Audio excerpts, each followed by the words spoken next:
food banks don't have enough to meet the demand. Similar scenes are playing out in cities and towns across America. I'm here.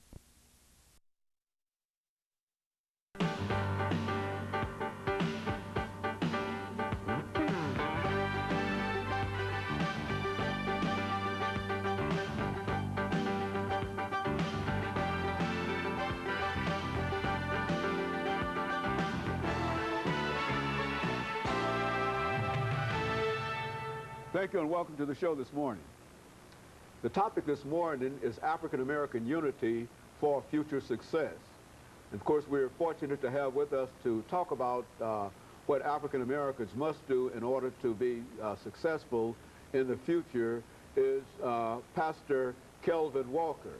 Pastor Walker is the senior pastor of the Hands of God Christian Church here in Nashville, Tennessee. And of course, Reverend Walker, let me welcome you to the show this morning, and be assured that I think that I got everything right this time in terms of introducing you. We got your name right more than anything else, and yes, I think that's important. But we're certainly happy to have you here again, Reverend Walker, to talk about what African Americans must do in order to be successful in the future, which is to say that certainly they've been quite successful up to this point. Yeah. But there are some things that happen in among African Americans, and we're not trying to to separate any groups here. We're simply trying to identify what we consider to be some of the important areas of disunity in a real sense among African Americans, and what they must do in terms of ridding themselves in a real sense of this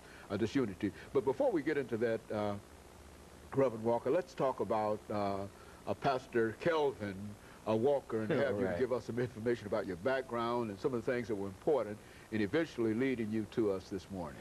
All right, well, Dr. Haney, first of all, let me say I'm glad and thank you for allowing me to come on the show on today and talk about some issues that I think are very important to us as a people. My name is Kelvin Walker. I pastor the Hands of God Christian Church. We're located in North Nashville, 1701 11th Avenue North, about a block off of Buchanan Street. I was born right here in Nashville, Tennessee, born and raised here. Did all, I had one of those jagged lifestyles, you know, Dr. Haney. I was taught by good parents to go to school, get a good education and all of that stuff. But somewhere down the line, I stopped listening to that good advice, good guidance, good teaching and stuff like that, and ended up experiencing drug addiction and also incarceration in the state prison system.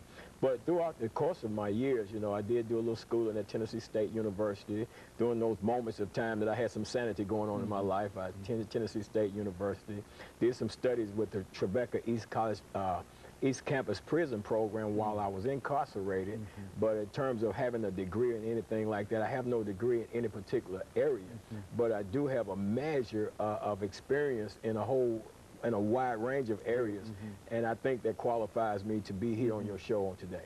Very good. And of course, let's look at some of the things that when we talk about African American unity for future success, I think the implication is that there's something that African Americans as a group of individuals are doing that prohibits them from being successful as a group. And this does not mean that other individuals are not, other groups are not involved in some of the same things, but it has a disproportionate impact, I believe we're saying, upon African Americans. Now, what would you identify as one of the things that perhaps creates a greater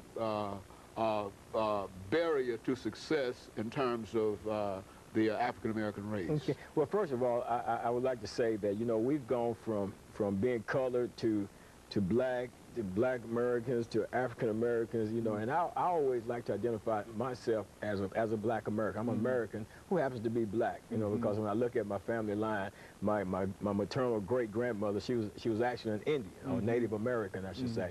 So, but when you look at us as a people, black people as a people, then there's a mindset, that exists within the black race that needs to be addressed, brought to the table, and dealt with in order for us to further unite and become successful in a country that we're in and we're a part of.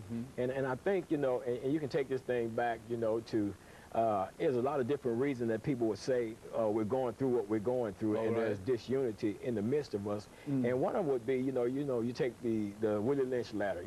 Some people say, well, that's not even a real letter. But if you look at the principles set forth in that, it was something that was in 1712 that a British slave owner came to America from the West Indies to train the slave owners how to control their slave for better and greater productivity and stuff like that. So, and they implemented a system and said what you would use is distrust, envy, and it was one other thing, and I have to look on my little paper to see what fear. And fear, absolutely. Fear, distrust, and envy is the thing that you would use. And I think that exists. We have a fear of dealing with one another. We have a mistrust of one another. And then there's that envy. We have that envy of one another. Because when one of us rise to another level, then there seems to be some envy that exists in those of us that don't take left that behind. Absolutely. But but when you look at it, in essence, you're really not left behind. You're just not going forward like you should because of the envy, because of the distrust, and because of the fear. Okay, very good. Of course, let us have this first commercial break, after which we'll come back and continue our conversation.